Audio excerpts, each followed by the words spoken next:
ನಮಸ್ಕಾರ Hubli. Last video ಒಳಗೆ ಸುದರ್ಶನ್ ಸೂರ್ಯವಂಶಿ ಅವರ ಓಲ್ಡ್ ಹುಬ್ಳಿ ಮಹಾರಾಜ್ ಗಣಪತಿದ ಕೈಗಿನ ಡೈ ರೆಡಿ ಮಾಡ್ಕೊಳಕ್ಕೆ ಬಂದಿದ್ರು. ಸಿಲ್ವರ್ ಕೈ ರೆಡಿ ಆಗ್ಯಾವ. ಅದು ಹೆಂಗೆ ಕಾಣಿಸ್ತೈತಿ ಏನು ಕಾಣಿಸ್ತೈತೆ ಅಂತೇಳಿ ಇದೊಂದು ಮೇಕಿಂಗ್ ವಿಡಿಯೋ ಆದಮೇಲೆ ನಿಮಗೆ ಕಂಪ್ಲೀಟಾಗಿ ತೋರಿಸ್ತೇನೆ.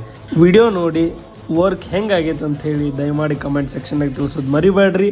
ಆ್ಯಂಡ್ ಸ್ಪೆಷಲ್ ಅಟ್ರಾಕ್ಷನ್ ನಮ್ಮ ಗಣಪತಿದಂತ ಇಷ್ಟು ನೀಟಾಗಿ ಚಂದಗೆ ರೆಡಿಯಾಗಿರೋ ಈ ಗಣಪತಿ ಮಾಡಿರೋದು ಶಾಂತ ಆರ್ಟ್ಸ್ ವಿಶಾಲ್ ವ್ಯಾಳಿ ಅವರು. ಆ್ಯಂಡ್ ಕಂಪ್ಲೀಟ್ ಸಿಲ್ವರ್ ವರ್ಕ್ ಎಲ್ಲ ಮಾಡಿದವರು ಸುದರ್ಶನ್ ಸೂರ್ಯವಂಶಿ ಅವರು. ಕಂಪ್ಲೀಟ್ 9 ದಿನ ಎಲ್ಲ ವ್ಯವಸ್ಥೆ ಮಾಡಿ ಚಂದಗೆ ನೋಡ್ಕೊತಿರೋ ಯುವಕ ಮಂಡಳಿಯವರಿಗೂ ನಮ್ಮ ಕಡೆಯಿಂದ ಒಂದು ದೊಡ್ಡ ಧನ್ಯವಾದ. ಎಲ್ಲರೂ ಓಲ್ಡ್ ಹುಬ್ಳಿ ಗಣಪತಿ ವಿಸರ್ಜನ್ ಕಾರ್ಯಕ್ರಮಕ್ಕೆ ಜೊತೆ ಆಗಿರಿ. ಇಂಥ ಮತ್ತಷ್ಟು ವಿಡಿಯೋ ಸಂಬಂಧ ವಿಶ್ವನ್ ವೆಬ್ ಫಾಲೋ ಮಾಡೋದು ಮರಿಬೇಡ್ರಿ.